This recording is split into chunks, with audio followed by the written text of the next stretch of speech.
채무자한테 돈 달라고 하면 대부분 뭐라고 하나요? 조금만 더 기다려달라거나 돈 나올 때가 있는데 조금만 기다리면 된다. 시간을 끄는 경우가 대부분입니다. 돈을 받기 위해서는 딱 두 가지만 지키면 됩니다. 약속을 하고 대응을 하는 겁니다.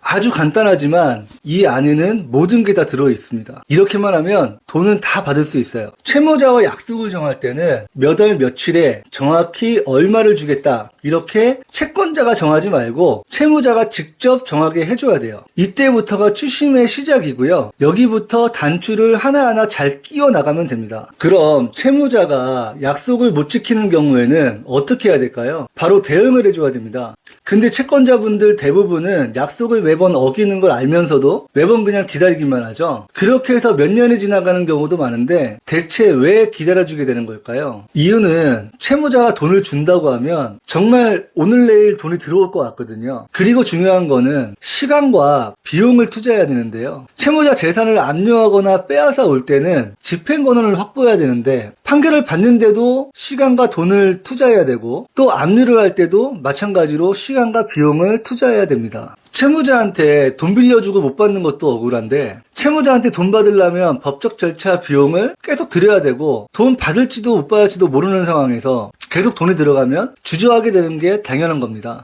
근데요, 대응을 하려면 최소한의 법적 비용은 어쩔 수 없이 지출해야 됩니다. 그래야 돈을 받을 수 있고요. 여기서 제일 중요한 부분은 소송 비용이나 압류했을 때 드는 비용은 채무자한테 청구할 수 있습니다. 압류는 채무자 상황에 따라서 통장 압류, 보증금 압류, 매출채권 압류, 자동차 압류 등 여러 가지가 있는데요.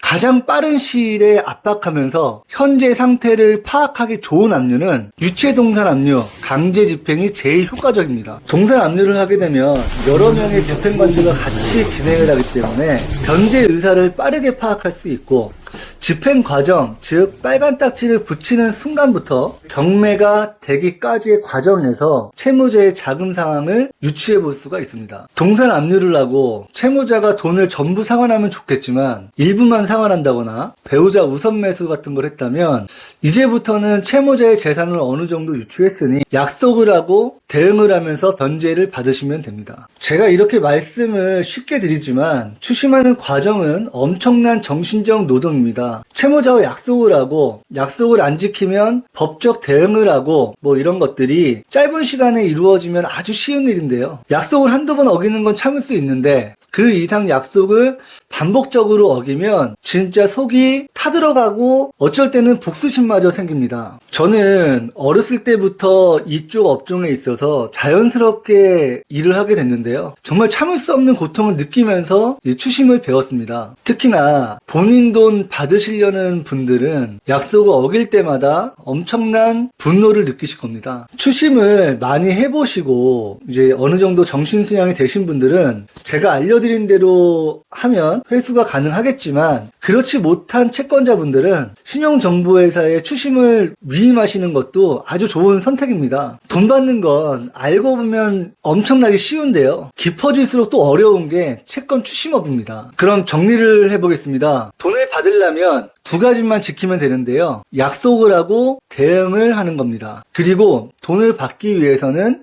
최소한의 시간과 법적 비용은 감수해야 됩니다.